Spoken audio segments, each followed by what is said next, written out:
You're gonna be busted.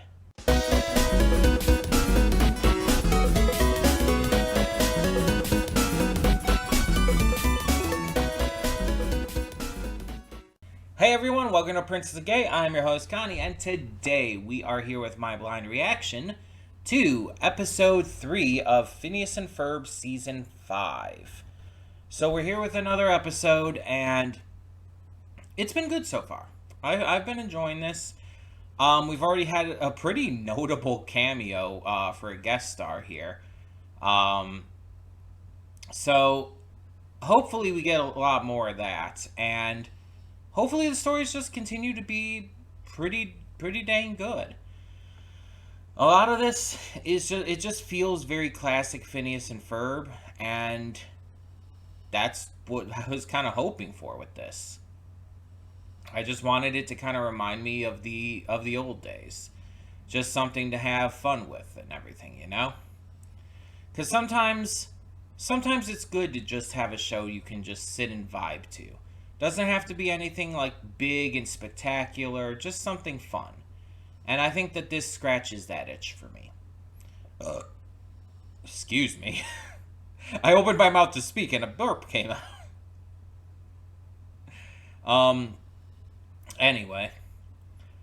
There's not really too much to talk about going into each of these, though. Because this is episodic, for the most part. It's like, it just doesn't leave me, like, much to, like, really discuss. It's one of those shows where it's mostly just about the reaction. But, I mean, Candace has her driver's license now, so neat. I assume that's going to have to come up at some point, but I guess we'll see. Let's just get into this episode and see what we have in store. Hold up just a sec. Before you click that link down in the description below to get to today's video, I want to remind you of all the awesome content we have both on this channel and the Princess of Gaming channel. Let's check it out.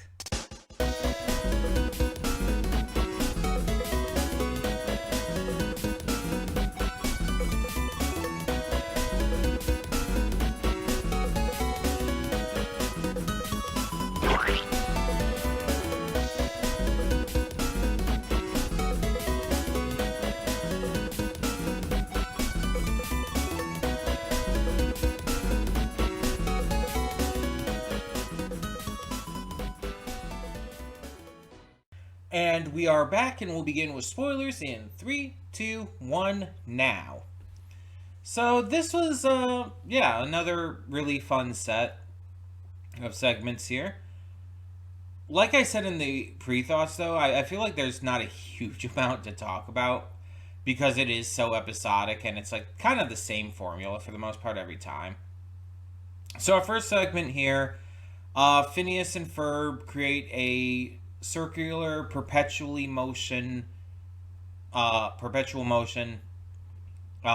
luge slide, basically, and it's just a way of keeping cool during a hot day of the summer.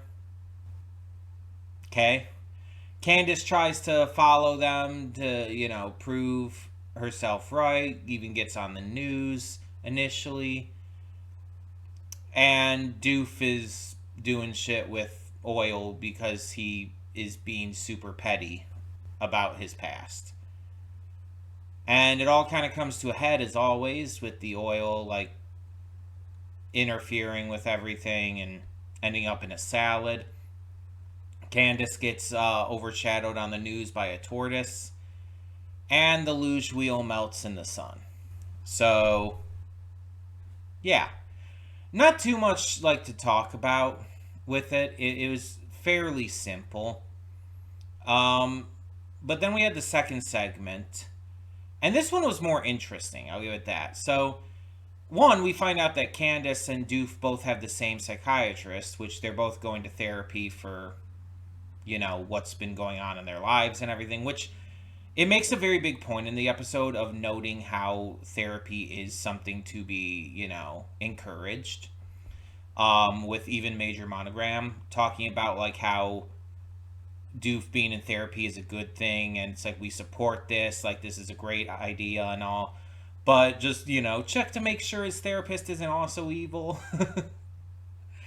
um it's really cool to see like shows more often advocating for that, because therapy is something that's super important if you can afford it, mind you.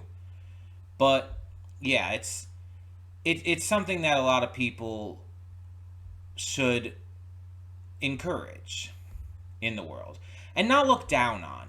There's been so long throughout history that like people taking therapy have been looked down on because, oh, you must be crazy or you're weird or something. It's like you need therapy. And there's even been some like shows and movies and stuff where like people have been told like, oh, you need therapy as like an insult.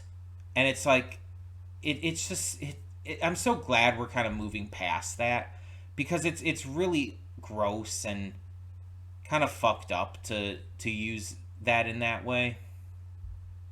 But the therapist starts noticing similarities between Candace and Doofenshmirtz's stories, most notably with Perry being in both. And he starts to put together the coincidences between them and realizes that they're connected. Candace is meanwhile at like this expose thing he has going on in Danville, trying to like get her mom to like see the truth, while the therapist himself is trying to get everyone to see the truth. But because of Doofenshmirtz and Perry, it all goes wrong, and all the proof is erased. The therapist goes insane because he thinks he's delusional now. He thinks it must have all been in his head. And the status quo remains the same. Which is interesting because the status quo has technically changed, like, I think multiple times. Like, the characters have found out about other stuff like that. Like, Candace and them found out about Doofenshmirtz in the movie and all, at least. Um, and they know all of this stuff is real. I think there's been a couple times where the mom has seen Phineas and Ferb's inventions. But I think it's like either sometimes they just their memories get erased or something by like a nature or something. And then I think there's been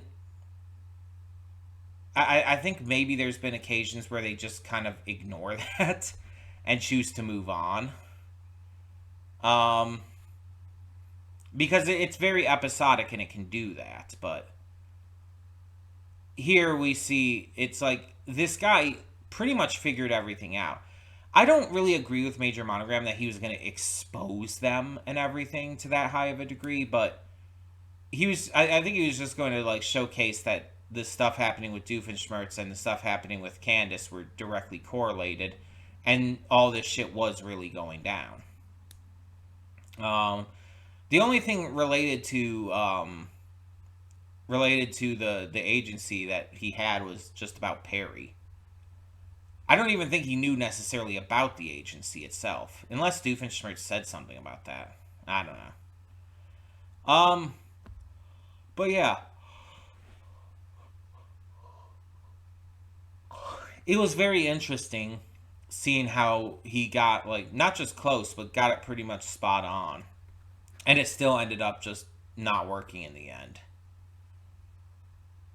Um, and I talked before, like I think in the one or both of the previous episodes, that they to continue the show, to have another season, they pretty much have to go back to the status quo.